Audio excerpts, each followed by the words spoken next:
So I am LaGarrett King. I'm an associate professor at the University of Missouri. I'm also the founding director of the Carter Center for K-12 Black History Education, which is a new research center that I started in January of 2018. So I'll talk a little bit about that a little bit later.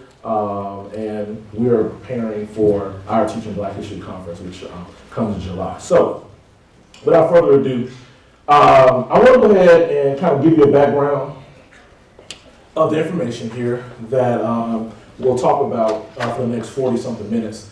I'm going to kind of present this notion of the foundations of Black history because I think it's very important for us to understand the context of why we're here in terms of different problems that we have in teaching Black history. And we have to realize that it's just not a contemporary problem. It's something that has been a problem since the late 1800s, right, as we progress. So I definitely want to provide a little foundation for that. Provide a little context for the contemporary issues of Black history education. And then I want to end with talking a little bit about, well, how do we improve Black history education? And I want to introduce a concept that I'm working on. It's not 100% finished, all right? So if people have ideas, let me know. But it's about this notion of improving Black history education through this notion of a Black historical consciousness, right? As every scholar is, I'm an artist, right? So I'm preparing something just to be vulnerable with you all, and let's see how it works, okay? All right, so I want to begin with two quotes. The first is from Dr. Carter G. Woodson, picture here, all right? For those who know about Dr. Woodson, he is one of the fathers, if not the father, of Black history education. He was the second person and the first person with slavery lineage to graduate in the history department at Harvard. He was the person who developed Negro History Week in 1926, what we know as Black History Month now. Little facts about Woodson is this notion that he created elementary and secondary Black history textbooks in the early 20th century. He also created an organization, or helped create an organization, called the Association for the Study of Negro Life and History, which is now still in existence, the Association for the African American Life and History. So in 1926, in one of his annual director's report for what we call the Association for SALA, Woodson proclaimed, "Instruction with respect to the life and history of the Negro requires probably more preparation than any other phase of social science for the simple reason that no other problems have been so grossly misinterpreted and so generally misunderstood. To undertake to give instruction in this field in which one is not prepared, then would be a most expensive error for which future generations must pay in suffering from other misunderstandings like the many which handicap us today." The second quote that I'm going to start with is from Mr. James Baldwin, one of the foremost social critics as well as writers of the 20th century. In 1963, in his famed writing, A Talk to Teachers, Baldwin informed teachers that it's not really a Negro revolution that is upsetting this country. What is upsetting this country is a sense of his own identity. If, for example, one managed to change the curriculum in all the schools so that Negroes learn more about themselves and their real contributions to this culture, you will be liberating not only Negroes, you'll be liberating white people who know nothing about their own history. And the reason is that if you're compelled to lie about one aspect of anybody's history, you must lie about it all. If you have to lie about my real role here, if you have to pretend that I hold all this cotton just because I loved you, then you have done something to yourself. You are mad.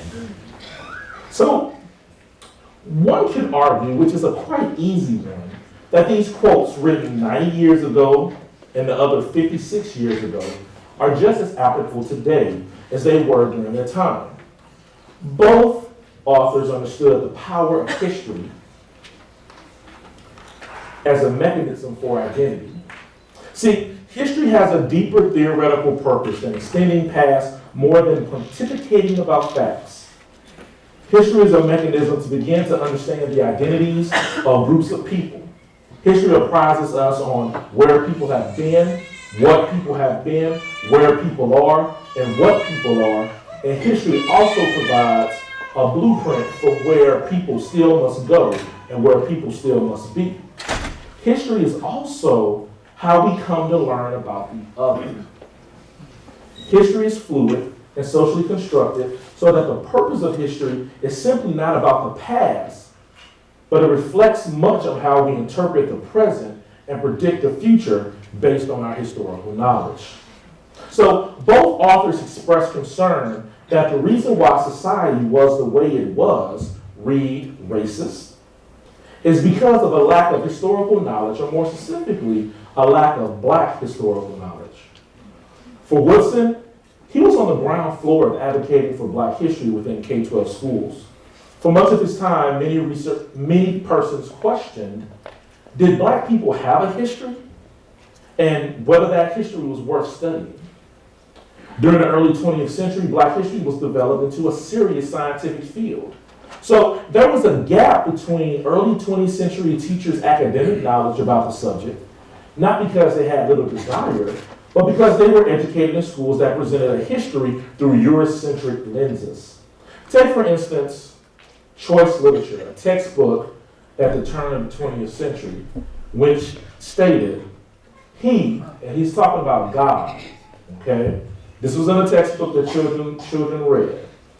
He, God, first made the black man and realized he had done badly, then created lighter races, improving as he went along. To the white man, he gave a box of books and papers. To the black man, a box of tools so he could work for the white man, which he has continued to do, right? So this was a type of education that many of our students at the turn of the century, and up until 1974, mind you, were getting about notions of race and identity and history and identity. So narratives and choice literature are one of the reasons why Woodson developed the association to help train teachers to teach black history. Therefore, the misunderstanding Woodson talked about was more about the Eurocentric training many black persons received that ignored and dehumanized black people through history. See, Woodson understood that the history curriculum was part of this racial apparatus to enforce a racial hierarchy. That was what he meant by a most expensive era. If teachers do not fill in the gaps that the textbooks do not cover, then our society will continue to perpetrate racism through the school curriculum. I would consider Woodson an optimist because he believed that education had power. And if the truth about black people's history was exposed in the curriculum, maybe racism, the misunderstanding, would die. Okay? Now, Baldwin was a little bit more brash. His response was given during a time of social transformation, which bled into education. The 1960s brought a revolution to the desire to establish black histories and black studies programs in K-12 schools around the nation. So he was not necessarily responding to a national discourse of whether black people were worth studying or if black people had a history. Baldwin was responding to what black history are we talking about? What black history is appropriate to teach in schools, and whom should develop this curriculum and teach it? Here, black history began to take shape, and different versions began to manifest itself in different school curriculum. One such approach would be a black history program that simply focused on the facts. It was non-judgmental, and it just simply added to the historical narrative, right? So it's just like, hey, black people fought for the American Revolution. Let's put black people in the American Revolution, right? Just stating the facts. So let's include this, kind of what multicultural scholars call an additive approach to curriculum. The other type of black history program centered on this notion of social justice, racial uplift, and a curriculum that could, quote unquote, transform society. So Baldwin's ideas regarding black history fell more on kind of a radical side. Therefore, he was more direct than Woodson. Now, to be fair, more work on black history was established in 1963 than 1929. But Baldwin did not refer to any misunderstandings about Black history. He preferred to use the term, oh, they lied. Baldwin, similar to Woodson, believed that the history curriculum were racialized.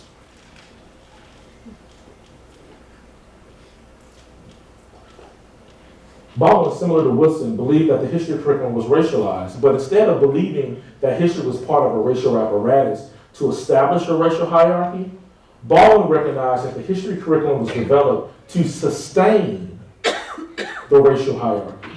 I read Baldwin as being more pessimistic than Woodson, as he believed that there was no misunderstanding but purposeful exclusion and writing meant to continue to dehumanize Black people that promoted an idea that whites were superior. So I began with these quotes because I think everyone would agree that these words can be easily spoken to. Okay? Plus, I believe we are still engaging with certain discourses similar to Woodson and Baldwin.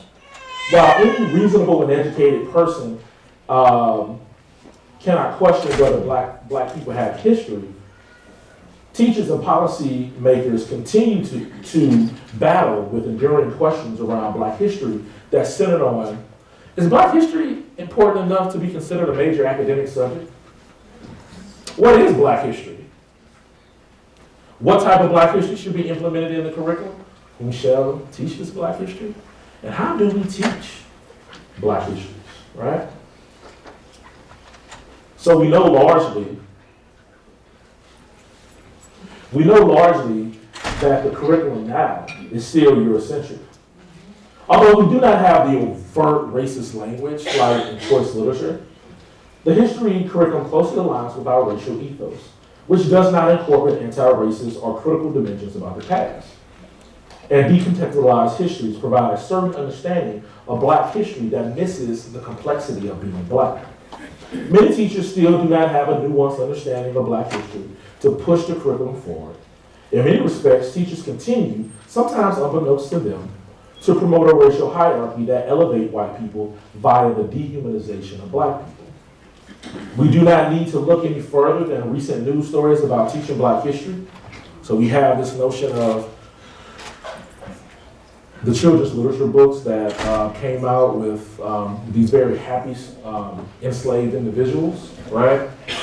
Slave auction activities, slave mock auction activities that happen in Ohio, Virginia, Georgia. Something about Georgia. Georgia has a lot of mock slave auctions. Don't understand that. Indiana, Washington, all these particular places. There was an Underground Railroad enactment in a Connecticut school where certain parts of the students were quote unquote enslaved people, the other were slave masters, and they had to run in these woods to get free. Slavery math problems that happened in New York, there we go, Georgia again, Los Angeles, all these different places, all right?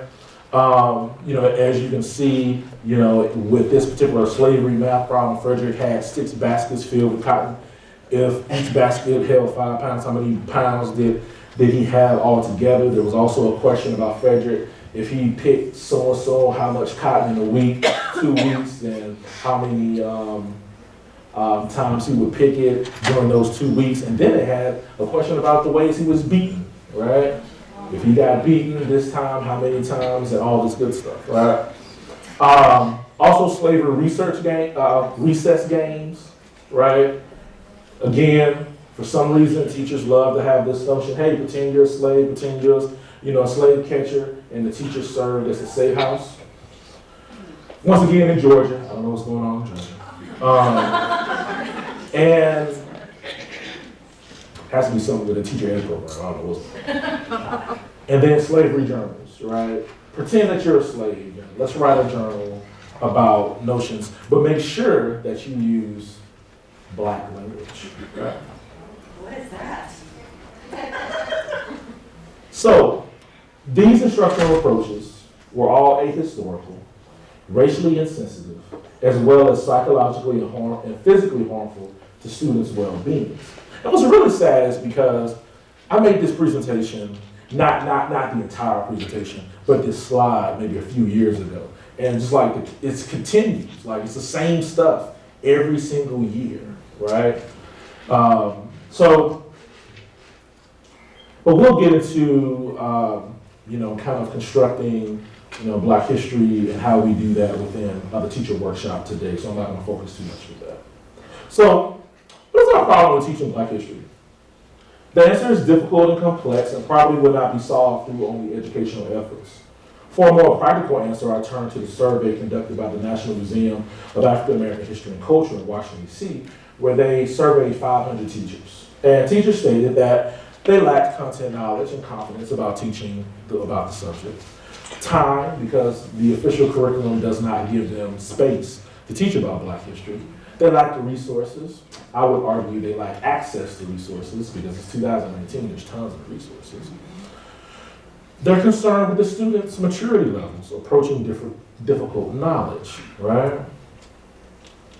So this means they fear students getting mad, sad, or guilty in their classrooms. And they're not comfortable with teaching these subjects because of the racialized nature of Black history. But I want to take it a little deeper. Teaching Black history, just like our racial issues in this country, is a societal issue. And until we rectify issues with what I would call anti-Blackness, we will continue, as Wilson said, be handicapped today. By anti-Blackness, I'm not referring to hating Black people because of their skin color. I'm referring to a certain ideology about Blackness and Black people. I borrowed from Michael Dumas, who's a University of California professor. And his definition, when he refers to anti-Blackness, as situating Black people as socially and culturally positioned as slaves, dispossessed of human agency, desire, and freedom. This is not meant to suggest that Black people are currently enslaved by whites or by law, but that slavery marks the ontological position of Black people. Slavery is how Black existence is imagined and enacted upon, and how non-Black people, particularly whites, assert their own right to freedom, the right to consumption, destruction, and a simple dismissal of the Black. So I want to focus on this idea of slave, particularly the aspect that Black people read Black historical narratives are to be controlled by whites. This is important given the 400-year anniversary of the first Africans arriving on what would be known as Port Comfort, Virginia. This is the 400-year anniversary, 1619 to 2019. So there's this effort around the country to educate people about slavery. Congress, January 2018, signed by President Trump, signed the 400 Years of African American History Commission, okay? And the commission is supposed to help plan, develop, support through grants, different events around the country, supporting the ideas of, and help educate the public about enslavement for the 400-year anniversary. This was an easy bill to get passed because there was no money tied to the commission, right? So the commission is supposed to, raise money, right? And since my conference, which comes on July 26th, 27th, I reached out to the commission because it's about teaching slavery. First of all, it's very hard to get people on the telephone, particularly government people. I don't know why. I thought it was for the people, but I guess not. And the point of the matter is, I really haven't received too much support from the 400 Years of African American History Commission. Even having one committee member said, you know what, it's a nice idea, but we won't have no money, sorry. So, but as we begin to celebrate, and this is their official logo, so don't say I didn't teach you anything. Spread the word, spread the word. All right, so, but in our curriculum, we continue to see Black people as enslaved individuals and not as fully human or citizens. And one reason why is that our history curriculum tells us so. So for most people, and if I would probably give if I ask you all to raise your hands, I'm not going to do that. But for most people, if I say the first time you come in contact with Black people through the history curriculum, it's probably through the narrative of enslavement, right? For the majority of you all, right? And there's implications to that sort of construction of the curriculum, particularly how we see Black people in the contemporary. For one, the curriculum uses the noun slaves instead of the verb enslave.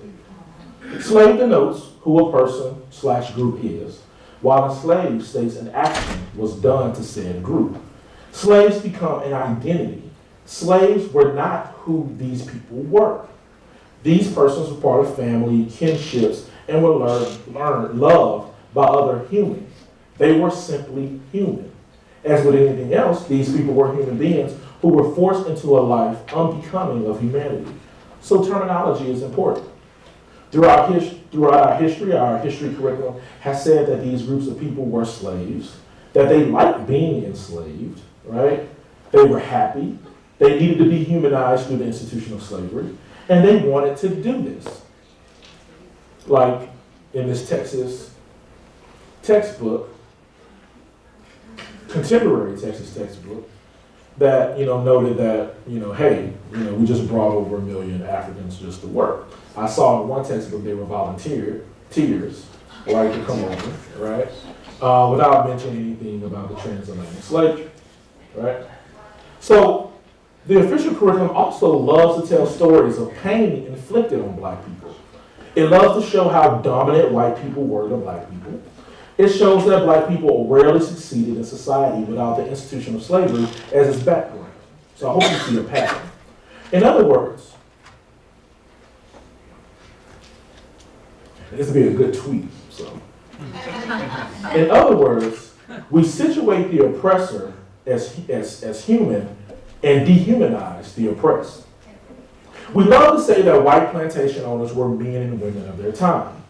We love to say that white plantation owners were nice to their slaves, that they were conflicted morally. We want to humanize the oppressor.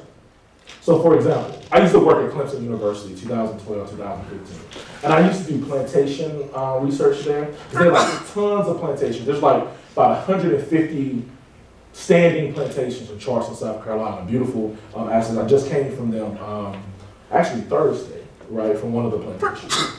Right. So on one of my plantation visits, I was talking to a man that was connected to the plantation, his ancestor or whatever the case may be. And once again, he was giving me the, my ancestor was really nice to the, nice to the slaves. He didn't beat them. He didn't do this. He didn't do that, and all this stuff. So I'm listening. I'm being very respectful because this is their property and we're there, as guests, right?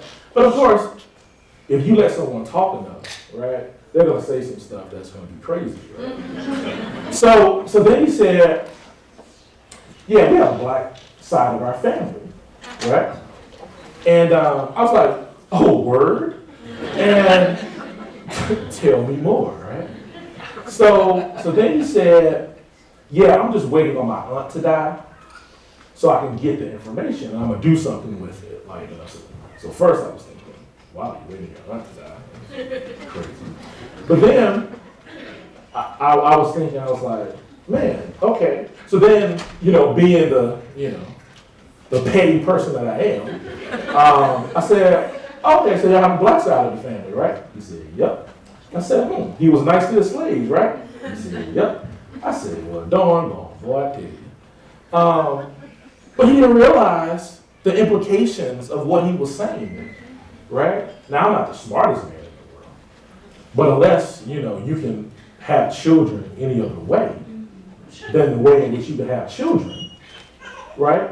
There had to be some form of sex involved, and sorry, children, I don't know if your parents had the birds and the bees story yet, so please pardon me. But there's sex involved in creating children, right? Now, take it a step further, right? Now, not only was it sex, it was this person who had dominion over another person. So in our terms, when we consider that consent, we consider that rape, sexual abuse, etc., right? So this whole notion of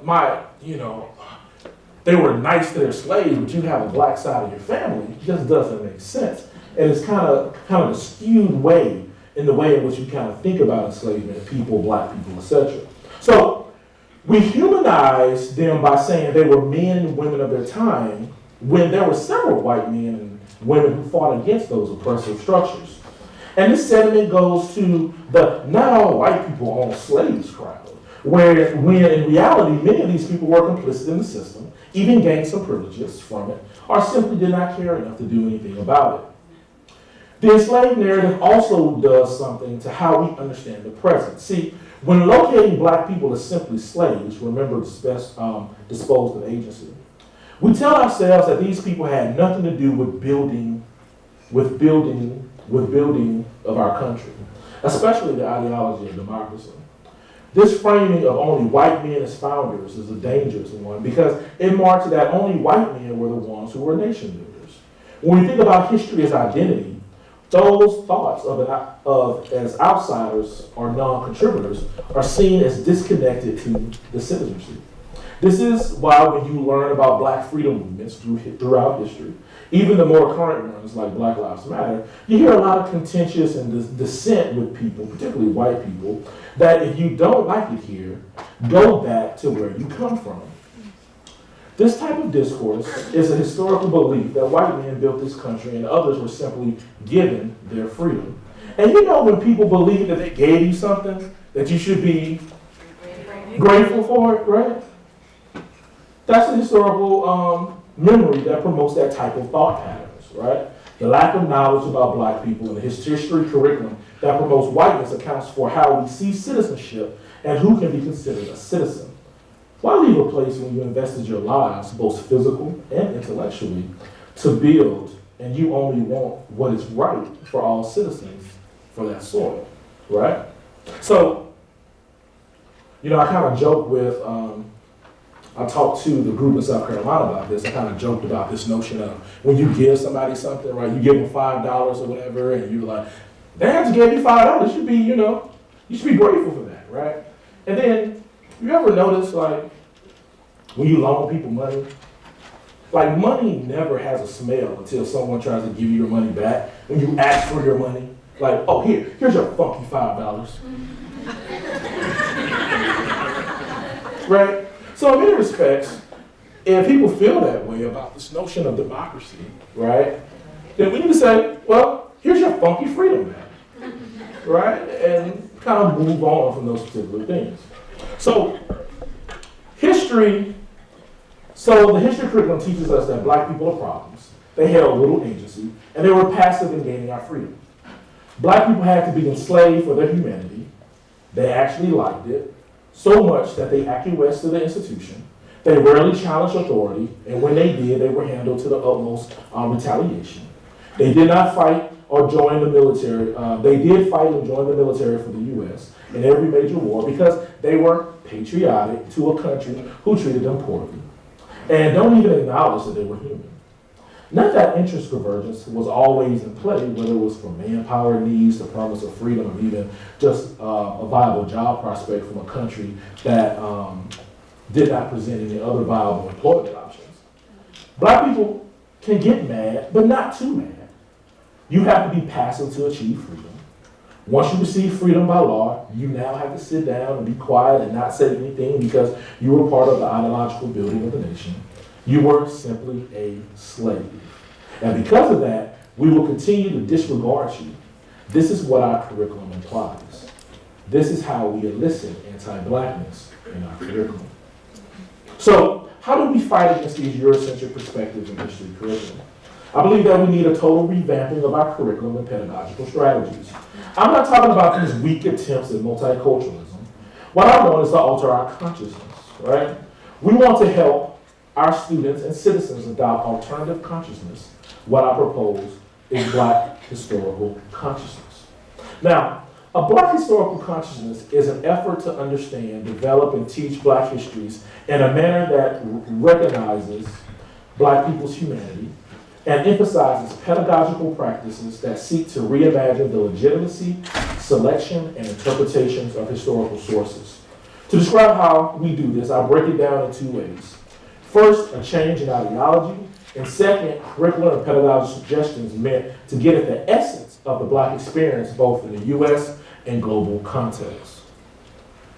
So, Black historical consciousness seeks to dismantle white epistemic knowledge, or what I consider white epistemic knowledge. that has dominated much of the K-12 official school policy. Think of white epistemic knowledge as colorblind ideology, where it is used to explain the historical behaviors of black people.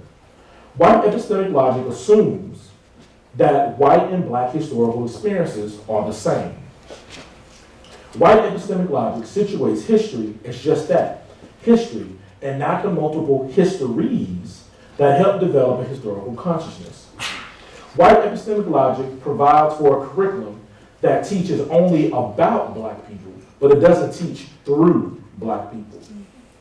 In dismantling white epistemic historical frameworks, I'm interested in whether we understand black history through the lens of the oppressor, or do our discourses represent a liberatory rendering of history that centers black perspectives? I'm not arguing for an essentialization of blackness. Blackness and black people are complex and multifaceted. But I am interested in throwing away the Eurocentric ways we think about black people through world history, through centering the black experience. The black history we see is simply white history in blackface, where the K-12 black histories we learn are largely written for the consumption of white audiences, or what some scholars have called whitewashing. In other words, black history narratives are written in a way to connect with the sensibilities and not offend, make guilty, or vilify white people. Black history constructed in such a way is essentially foreign to black people's existence because the narratives are more suited towards Eurocentric approaches. Black historical consciousness is an approach that is naturally contentious to Eurocentricity because its focus is on centering black history from black epistemic knowledge. To dismantle white epistemic knowledge is to develop and learn black history as its own genre of historical thought that is independent of Western knowledge. Redefining black history is to explore black identity through complex and nuanced narratives consisting of agency, oppression, resilience, and perseverance. Teaching through a black historical consciousness frame is recognizing the diversity of blackness. Therefore, black histories are the goal instead of black history. The IES denotes that multiple histories are present within its subject. The singular Y indicates one historical narrative. Therefore, a more hegemonic history based on the tendency of curriculum developers to focus on the history of the powerful, or, through white people. Black historical consciousness resists the axiom that black history is American history when it's not. Okay? So I want to repeat that. Black history is not American history in the way in which we construct it. Now, I know why people say this, right? They say that black history is American history because black people were important in the history of the nation. But fundamentally, the comment is short-sighted. For one, black history is a global history and not relegated in one geographical area. Teaching about a black historical conscious framework also relies on instructors to ignore traditional historical timelines. Current historical timelines center on Western importance, which brings deficit historical relevance to black people's histories. In other words, what is historically important to those who consider white are not historically important to those who consider black. This does not mean that white people cannot be included in some of the narratives if historically important. What it means is that whiteness does not drive black narratives. So I'm going to give you a few examples. For example, when we look at American history, black people are first important when they come into contact with Europeans, right? So it's this enslavement narrative. Slavery is the starting point for black people's history. Black history begins before European contact. It begins in Africa with the various ethnic groups that make up that continent, right? So, white epistemic knowledge per se, European contact, bam, you are important, right? Forget all the different histories that happened before you, right? I heard one scholar say if black history was 24 hours, slavery is 1 second in that 24 hours. July 4th, 1776 does not mean anything to black people. All right? The majority of black people were still enslaved and not free according to the law. Black people in America have their own freedom days, maybe Juneteenth, maybe Emancipation Day. The The point is, we teach independence when the country did not even believe in those ideas. This is the big one. Hope no one gets mad at me. The civil rights movement is another example. In this country, we love to say that nonviolence is the best way to achieve equity and equality. We feature Martin Luther King Jr. and all those middle-class black people as nonviolent protesters, but violence was enacted upon them. Why don't we question nonviolent approaches? Why don't we question why violence should have been the better alternative to achieve civil rights? I mean, violence is as American as apple pie. Because those who we call founders and we celebrate during July 4th, 17, and sing the Star Spangled Banner, and I didn't see them protest in Boston for the tea. Like, they didn't walk around the ships and chant and do all this stuff. They threw that tea out on the ocean, right? I mean, they had a freaking war, for God's sakes. They didn't protest. They didn't get back on the ship and protest all those people over there. No. They fought. They enacted violence. And let's not even get started with all these great wars we learned in American history, right? They were fought by, or they fought these wars for what? Freedom. But it's always interesting when the skin color gets a little darker, that there's this notion of, oh, that's not the proper way to fight for your freedom. You shouldn't do these particular things. You need to be nonviolent. You need to, protest very peacefully. No, you can't do that. No, don't do that. Then you protest peacefully. Oh, you shouldn't do that. You shouldn't sit in the library quiet. There's better ways to handle this. All right? So it's very interesting.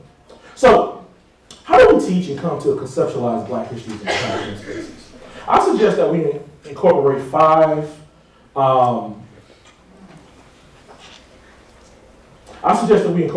components to our curriculum pedagogy, right? So in constructing Black histories, and actually, this can connect to any like ethnic-specific, racialized histories, then just kind of revise, for different spaces, right? So, for one, when we teach Black histories, right? When we develop Black history curriculum for school districts, right? When you teach those particular lessons in class, these are the things that I suggest you do. For one, the concept of power should be central to understanding how Black people have been oppressed and victimized through history. Now, central to power is understanding how race and racism have played a role in Black history. I argue that we cannot teach Black histories unless you explore the systemic and institutional ways race has played a central part in oppression and victimization. I argue that a Black history program that does not center race is deficient and needs to be rethought. Without examining power, we miss the various ways that institutions and structures have dictated life decisions. Without examining power, we tend to be uncritical to groups who struggle. We tend to make value in moral judgments and believe that 100% of individual and group decisions are independent of society. We then believe in a pathology that racialized or historically marginalized people are naturally deficient and less than because of these particular choices. Okay? And, we can talk about that a little bit more if there's any questions. The second characteristic we need to have in Black history programs is the concept of Black agency, or agency. Black agency is the concept that highlights that Black people throughout their history have had the capacity to act independently, made their own decisions based on their interests, and fought back on oppressive structures. Key to the notion of Black agency is what CRT scholars have called interest convergence. Now, interest convergence is the concept that identifies that gains made by Black people were only possible if the act benefited white folk. A major critique to the interest convergence argument is the lack of agency embedded within the framework. So while whites will act based on their own benefit and not out of some moral prerogative, Black people have made gains based on the interest convergence principle and understood the concessions to white people. So think about Brown versus Board of Education, right? So people would laud Brown versus Board of Education as one of the best Supreme Court decisions ever in the history of the United States of America. But through history and through oral histories, we understand that Brown versus Board of Education may not have been as great of a Supreme Court decision, right? Based on history. For number one, Brown versus Board was passed not because white folk began to say, wow, we need to really do well by these people, right? No, it was a Cold War prerogative, right? They were in the middle of the Cold War with the Russians, and the Russians were using propaganda. Wow, Russians using propaganda, wow. And the Russians were using propaganda, right? Saying, well, how these people are supposed to be the moral authority of the U.S. and they treat their black people like this. So there had to be something done. There's primary sources for that for people that don't believe it. So it really wasn't out of this moral prerogative that, hey, we got to do better, right? It was more out of these things. But now, and then if you hear black communities kind of speak about these particular aspects, right? They didn't want integration with white people, right? It wasn't this notion about integration with white folk, right? It was about this notion of we just want equality, equity in our schools. So while we're walking 3 miles to school and this bus is passing us by, we would like a bus. We would like textbooks. We would like the air conditioning to be fixed in our schools, or we would like these schools to be built. It wasn't this notion of integration, right? And then we all know once we integrated, black educators lost their jobs, black principals lost their jobs, right? And guess what? This discourse of the achievement gap happened during integration. There was no discourse about the achievement gap, and actually, if you look through historical records and wonderful history books about Vanessa Celia Walker and other people, black schools were extremely important to the community. If you look at teachers of the movement, oral history by the University of Virginia through Derek Ulrich Center, you will hear stories about how the black kids would integrate into those particular schools, and they say, wait a minute, we're not dumb. They don't even know what we know, right? While I was at Clemson, we had this thing about 60th year anniversary of Brown, and we had the first people to integrate the schools in South Carolina as our speakers. And because South Carolina didn't integrate until 1971, 56 to 71. Like South Carolina was so gangster, they closed schools in certain places. They're like, hey, man, we're not going to integrate, we're just going to close schools for 4 years, right? So for the white people that could afford it, if you look at the history of South Carolina schools, you'll notice that all the private schools, all the Catholic schools, all the religious schools were developed between 56 and 71. So if you could afford to pay your kids tuition, you went to the private school. So poor whites were just out of school, Very interesting. But the interest divergence is very interesting because while the large percentage of black population was like, hey, what are you doing NAACP? What are you doing Thurgood Marshall? Thurgood Marshall and NAACP had a really good idea of saying, hey, if we fight for this notion of integration, this will open it up to other aspects of our community and our society to be integrated in various different aspects, to receive these particular things. So black people, despite the fact that it was devastating, Brown versus Board was also an aspect of black interest. So, without black agency to balance oppression within anti-blackness, black history falls into the trap of being part of a black suffering narrative. A black suffering narrative has 3 parts. First, blackness is defined through its pain and may imply that suffering is the very fabric of black life histories. Black suffering becomes normalized and infers a certain passive acceptance to these conditions. Black suffering also constructs a sympathetic lens. Black history is not about developing sympathetic figures, but to expose how their humanity shaped, how their humanity shaped and constructed world ideologies and practices. Black people can be filtered through paternalistic lenses, seeking to fix and correct black pathology, instead of seeking from black people solutions for U.S. democracy that uphold these particular ideas. And last, black suffering also implies that white people are naturally dominant over black bodies. These have severe implications to the present. Third, the concept of black joy, or joy. The concept of black joy is part of black agency. This concept is rarely discussed within black educational circles as well as with curriculum designers. It is what makes black culture, a way to make pain to joy, a way to seek joy in struggle, and a way to bring joy in any situations, no matter how dire. Without black joy, we miss black humanities. Black history should not be defined solely on oppression and the struggles for liberation. Here is where regular people, our history from the bottom up, is presented. The challenge, however, for teachers and policymakers is how do we represent joy without trivializing black histories? Fourth, intersectional analysis. Black history through intersectional analysis seek a more equitable curriculum and pedagogy. Black histories have multiple identities that inform blackness and looks at each positionality as important in gaining a total understanding of black history. We are guilty of proclaiming black histories that are black male, middle class, homosexual, Christian, and able-bodied centric. We need to expand those narratives. Black historical consciousness recognizes blackness as complex and the complexities of being a black human. Black humanity through history is too simplistic, where black people are either oppressed or inhumane, or too celebrated and superhuman. It takes a balanced approach to black history that examines agency, oppression, resilience, and perseverance as interlocking human characteristics. This especially holds true by not overcompensating for the invisibility of blackness, but exploring the complexities of our race and class society. Black historical consciousness warns instructors not to present black histories as pristine, something that was simply the opposite of white oppression. Black histories have been problematic and susceptible to the evils of sexism, capitalism, and black ethnic subjugations.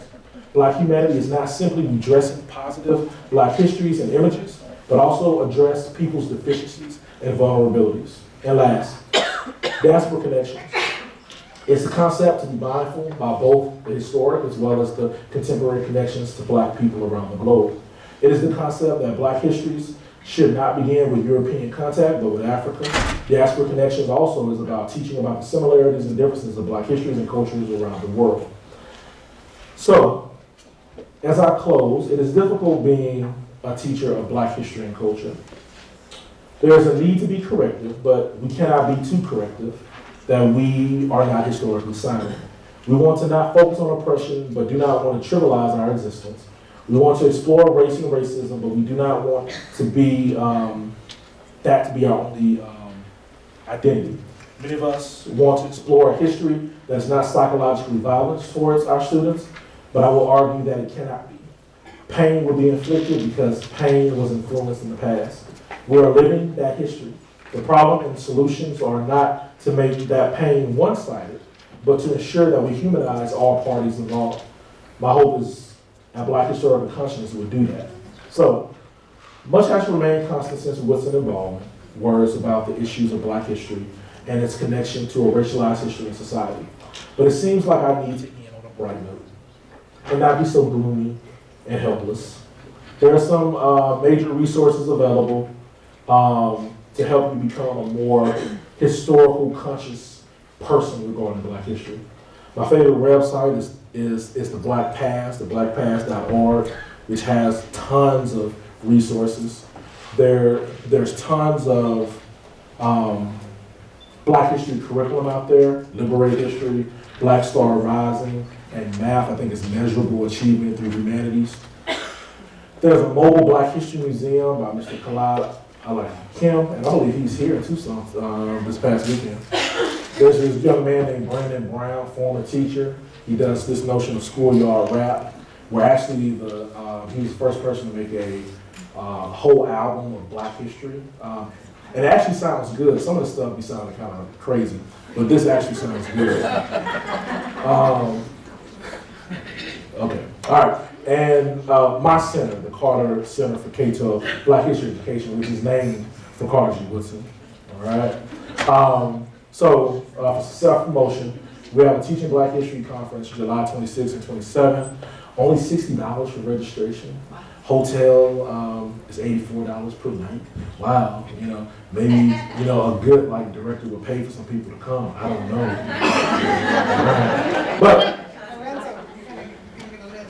But yeah. So I want to kind of end a little bit by saying yes, it's tough being a Black history teacher. A teacher in any particular histories that really exhibit notions of pain and struggle and such. But the key is just to keep on keeping on and really focusing on not really looking at the curriculum as curriculum, right? When I see teachers say, oh, we don't have time to teach this, I think we look at it wrong. We look at it as a curriculum without necessarily looking at, I'm teaching citizens. I'm not teaching a curriculum, I'm teaching citizens. So we need to really think about what is the type of knowledge that these citizens need to be successful people moving forward. Thank you. Appreciate it.